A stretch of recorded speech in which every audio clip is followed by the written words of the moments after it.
Morning, everyone. Today I'm going to present two verses from the 12th chapter. The 12th chapter is called Bhakti Yoga in the Gita. It's a small chapter, but it is a very powerful chapter. In this chapter, Krishna first tries to define what bhakti is, what devotion is. And later, he uses the majority of the verses really to define who a bhakta is, who a bhakta, a devotee is, what is his nature, how does he conduct himself, what is his relationship with the world, and how does he interact with the world. For that, I select verse 18 and verse 19 in this chapter. Krishna says, Tamaha Shatraucha Mitrecha Tadha Apamanayoho Shitoshna Sukha Dukkeshu Tamasanga Vivarjita Tulya Ninda Stutir Mauni Santushto Yena Kenachit Aniketaha Stiramati Bhaktiman Me Priyo Naraha. Krishna is describing the bhakta who is alike, who is same to a friend or a foe. He behaves the same with honor or dishonor. And he gives a list of all the other conditions like heat or cold, pleasure or pain, praise or blame. No matter what comes his way, he stays silent, stays unattached, stays ever content, no matter what comes his way, and feels like he's homeless. And I'll explain what that means later on. And keeps his mind steady. That person, that bhakta, that devotee is full of devotion, and Krishna says he is dear to me. So Krishna is describing a person who has and who is with sama buddhi, equanimity, means no matter what is happening, he keeps his balance, he keeps his cool. Stiramatihi, he's not at all fickle-minded. He is very steady in his thinking and how he reacts. Sangha vivarjitaha, unattached, means he does not depend on this world for his happiness. That means he found the keys to happiness. Hence, this person is santushtaha, ever content. And these points Krishna makes again and again in many ways, many times throughout the Gita. These are the points that are important. These are the qualities that are important. These are the skills that are important to be happy in this world. And that person, Krishna says, is near to me, is dear to me. Why? Not because Krishna says I am partial or show favoritism. In fact, he makes this point very, very clear. He says in the 9th chapter, 29, Samoham sarva bhuteshu name dveshosti na priyaha. Meaning, I am the same to all beings. There is none hateful to me or dear to me. Okay, I hate nobody. Nobody is dear to me when you go deep inside. Why? Whether you like me or not, whether you treat me well or not, I treat you the same.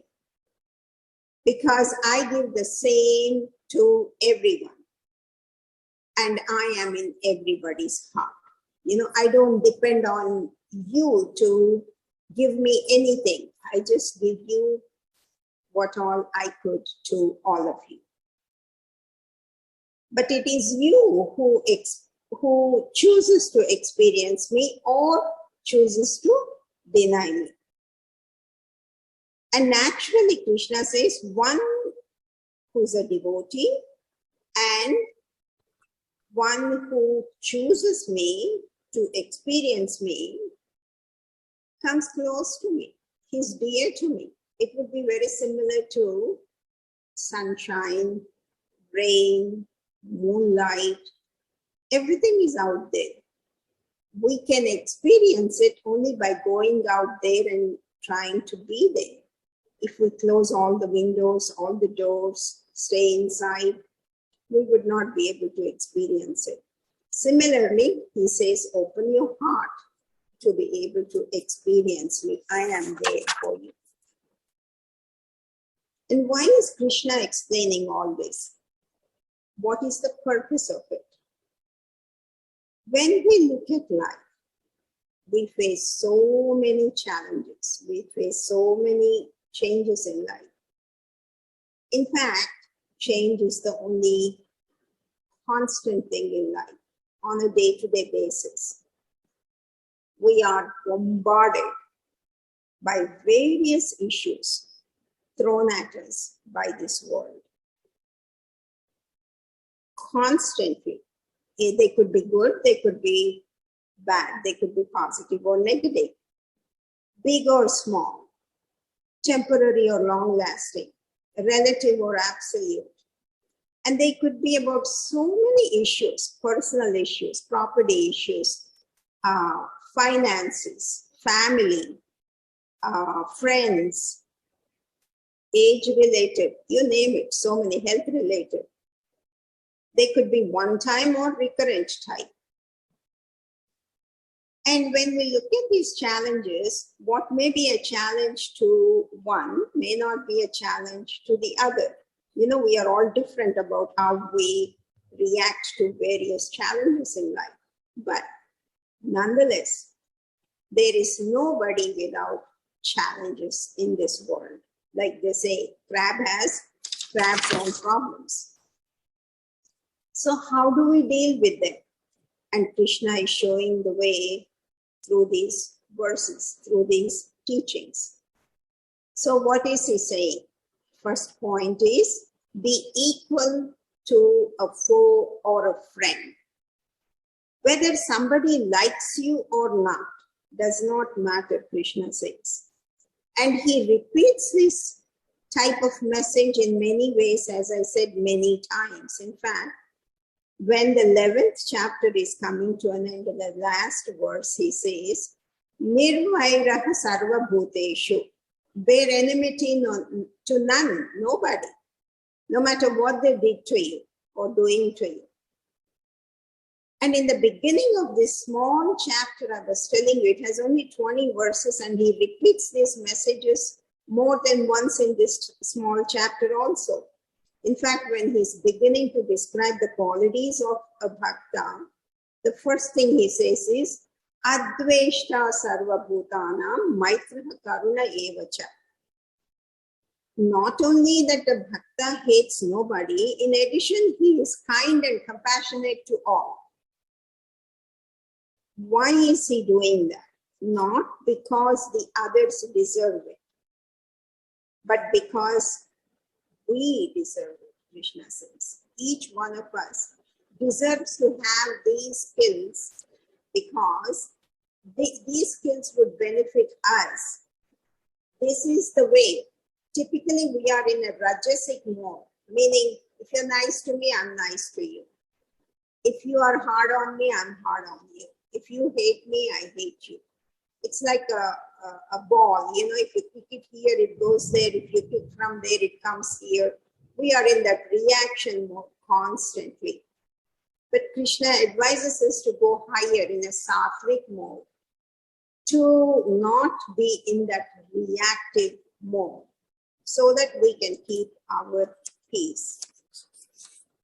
And then he talks about the various other areas, not only with people, with incidents in our lives, okay, how we need to react. So when it comes to people, he says, don't hate people and be kind and compassionate no matter what. Then the question comes up, if we are behaving that way, how can we still have enemies? Just because we cannot control others' behaviors. We cannot control what they think and how they want to do things. For no fault of ours, people can hate us. Similarly, for no effort of ours, people may like us, may go out of the way, okay, to help us. So either way, we have no control over others' behaviors. How they behave is their business, Krishna says. How we behave, how you behave is your business, is what Krishna is talking about. So like I said, not only with people, but other things in life also, he says we need to learn these skills. Same in honor or insult. This has everything to do how others are interpreting us. Okay? Krishna says, don't worry about how they are interpreting you. Know yourself and be yourself and grow into your better being, higher self. Don't get carried away with honor. Means don't get a swollen head if somebody is, praising you or, honoring you. Or don't feel pulled down with insults. Don't be saddened either. He says either way, you're harming yourself. You're not being your true self. And a movie actor by name Anthony Hopkins, he says he follows this philosophy. He says, it's none of my business what other people think about me, say about me. I am what I am. I do what I want to do. I expect nothing from anybody and I accept everything. He says, this is the way that I found it's much easier to live. Life is so much simpler when we don't pay attention to those type of things. So Krishna is showing us a way. And then he goes further. He says, be same with cold or heat, pleasure or pain. And he starts this type of teaching in the second chapter itself. 2:14, he says, Matras Parishastu Kaunteya, Shitoshna Sukhadukadaha, Agama Paino Nityaha Stan Titikshasva Bharata. When we have the contact between the senses and their objects, these contacts generate cold, sensations such as cold and heat and pleasure and pain. All these sensations come and they go. Bear with them, tolerate them, for they are impermanent, Krishna says. They change. Like in the winter, we say it's too cold. In the summer, it's too hot. There's too much rain, too less rain. In fact, it's pouring right now. We say the seat is too soft. The floor is too hot. The room is too crowded. So we go on and on all day long. And it is this complaining mode Krishna is talking about. He wants us to watch out and see what our state of mind is, how we are interacting with the world. That doesn't mean that he wants us to take anything that comes our way and not do something about it. No, he never says we should not be improving the situation we are in, and if we can. And in fact, he encourages us to do our karma, to do our duty, to do whatever, to improve the situations all the time, improve the society all the time. our lives all the time. And our bodies too. In fact, he encourages us to take good care of this body, which is the house of this soul, which is like a temple with this soul, and not torture it. And gives many tips as how to take care of our body and all the rest. But he's talking about the mental state. Are we in this complaining mode, or are we doing something about it? He also says, be alike, neutral, with blame or praise, very similar to honor and insult. Typically, we are so busy being concerned about what others are thinking about us, what their opinion is about us, how we think they perceive us. And if it is not to our liking, and if it is not to our expectation, we get very disturbed. And what Krishna is teaching us is that this is such a waste of energy. Be good, do good, because it is the right thing to do, not because you have to have recognition for it. That itself is your reward. Your capability to be good and to do good itself is your reward, Krishna says. Don't be influenced by others' opinions about you. And Krishna describes this very nicely. He says a bhakta's mind can be like an ocean. An ocean, when you look at it, it stays an ocean no matter what is done to it by the weather, by the creatures that live in it, by all the waters, all the rivers that join it. And he describes it so nicely in the second chapter, 270. He says, Apuryamanam achala pratishtam samudra mapaha pravishanti yadva. Means, as waters enter the ocean, filling it from all sides, all the rivers are coming in.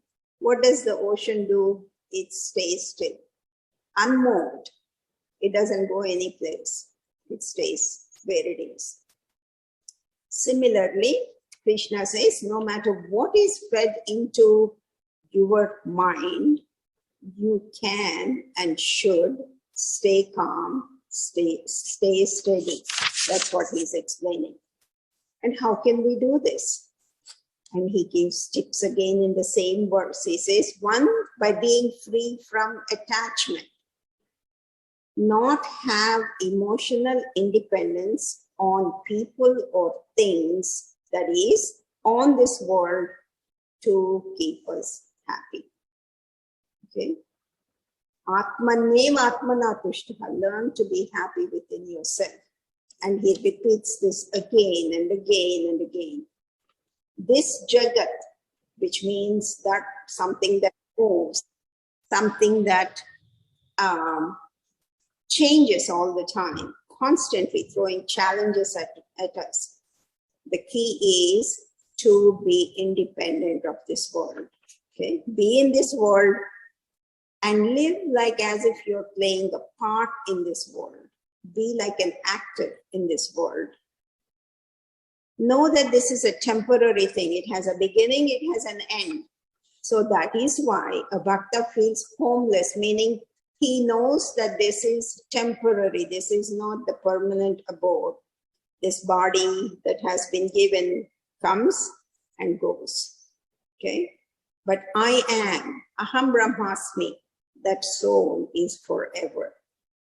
Everything that is followed by I am a woman, I am a man, I am young, I am old, I am rich, I am poor. Everything that follows after that I am is just a temporary designation. It's just a temporary part that we are playing. So being unattached is one of the keys to be happy. And the other important point Krishna talks about, tip he gives, is by being silent. A bhakta is someone who is silent. That doesn't mean just not talking, but using discrimination with both external talk and internal dialogue. When we look at the external talk, again, he guides us about how we should be talking. In 1715, he says, Anudvegakaram vakyam satyam priyahitam chayat. First of all, speak without being rude. Speak the truth, but say it in a pleasant way, and say it only if it is beneficial. If it's rude or if it's hurting, there is no point in saying something that is hurtful. So to be this way, we should be able to be quiet, first of all, inside, and be able to think before we speak. This can avoid also a lot of disputes in our lives, a lot of conflicts in our lives, because many times we say things we shouldn't be saying, and saying things not the way they should be said, and leads us to a lot of suffering. So Krishna is saying this is how the external speech should be. But to be able to speak better outside, watch your internal dialogue also, he says. What does that mean? Most of our misery, I call it man-made misery, comes from internal talk to ourselves. And Krishna says we need to control this. In the 6th chapter, he says, Uddharedatmanatmanam natmanam avasadayet. Use your mind to uplift yourself, not to pull yourself down, not to abuse it, okay? And talk things to yourself that are not helpful. Because when we look at life, life is full of chances. Life is full of choices, starting from birth to death. It is said that most of the time, life is 10% what happens, what really happens. And 90% of it is how we react to it because of how we interpret it in our heads. Okay? And then we react. Instead, Krishna says, take a moment, think about it, see if that is the way you should interpret it. And if that is how you want to react to it, is this how you want to experience your life? Is the question Krishna says we should be asking. Is this how I want to spend this minute, this hour, this day? Is the question we should be asking constantly. Because first of all, life is temporary. We have limited time. Second of all, nobody is going to get everything that one wishes or the way they want life to be 100% of the time. Nobody, no matter who they are. So these are the tips that Krishna is giving about how we should be living in this world and still be not suffering. And that is the key, to be happy with anything. And the Bhakta is always happy with everything that is coming his way. Nothing disturbs his happiness. And this point too, he says several times. And even in this chapter, when he starts off, he says, Santushtaha satatam yogi, always content. Thus, Bhakta is somebody who's always content because he's grateful. No matter what is happening in life, he is grateful. Because one realizes circumstances help us to realize who we really are and who we really want to be. We don't know if, unless somebody says a harsh thing to us, we don't know whether we can take it and still be calm and cool and, collective, right? So they're doing us a favor. So when we look at every experience, every encounter in life, we can choose to use it to help us to grow. They say people come into our lives with two main purposes, either to give us blessings or to give us lessons. Okay. So unless somebody is interacting with us, we don't know who we are. It is said that, like, we cannot get salt without boiling the water. A diamond does not shine without being polished. So we do need day-to-day life's experiences to know who we really are and who we could be. So the attitude is, when life is sweet, to say thank you and celebrate. And when life is bitter, say thank you and grow, learn from it. And does this happen overnight? Krishna realizes, of course not. Okay. The most difficult task in life is changing oneself. It is a lifelong process. It's a step-by-step process. But when we are aware, there is a better way of living. First, becoming aware. The way we have been living is not the only way. There is a better way. Okay? Where we are and where we could be. Then having a desire to change, having an intention to change, and a decision to change. Happiness happens to people who are decisive. They have to stick with a plan, decision, and developing a plan, and practicing it. Krishna repeats this again and again. Practice, practice, practice. Abhyasa, abhyasa, abhyasa. With discipline, with steady mind, sthiramati. Okay? Not fickle-minded. Happiness is not for fickle-minded people. And in the 6th chapter also he says, Sanischayena yoktavyo yogo nirvinna chetasa. It has to be practiced tirelessly. It has to be practiced with determination to be able to reach a better state of being. And what would this plan consist of? It depends on how you want to plan. One wants to plan. There are many, many tools. Of course, I say this again and again. Books, scriptures, satsang, friends. One way or the other, keeping journals, keeping reminders, meditation, prayers. Okay. One way or the other, we need to come up with a plan to change the old habits and have a method to reevaluate constantly and to reset our goals and to keep moving forward. And one of the important tips probably in these days is to slow down. We are going at such fast pace. We don't even have time to take, a minute to think about what is going on. So we do need to slow down some and develop a plan. And as I said, we have to have an intention to change and practice it. And sometimes old habits come up and have to have a plan to keep going back to the new habits and not the old habits. And this can happen by being aware that one has limited time on this earth.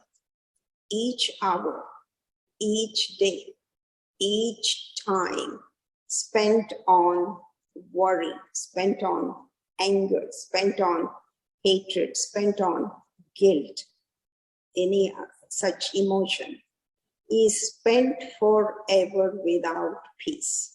Okay? And the question is, we need to decide for ourselves, is this how I want to spend my limited time on this earth? And that's what Krishna is asking us to look into, think about it. And even when we practice, no matter how much we may try, how much we may practice, we never know if we can ever reach that perfect state. Okay? We are striving for. But Krishna says, don't worry. Try to do the best you can and try to be the best you can. He explains this so nicely in the 2nd chapter, 40 verse. He says, Neha vikramana shosti Pratyavayo na vidyate swalpam apyasya dharmasya trayate mahato bhaya. When you try, Krishna says, your effort is not wasted. There is no harm in trying. Even with a little effort, you can protect yourself from a lot of suffering by changing the way you have been living. So, to summarize, Krishna is giving us so many tips, so many examples, so many instances in life where we could make the choice of being still happy, content, or suffer. We have the choice, and Krishna is guiding us to make the right choice. I would like to close with a quote which says, "A bend in the road is not the end of the road unless we don't make the turn." And that's my presentation. Thank you.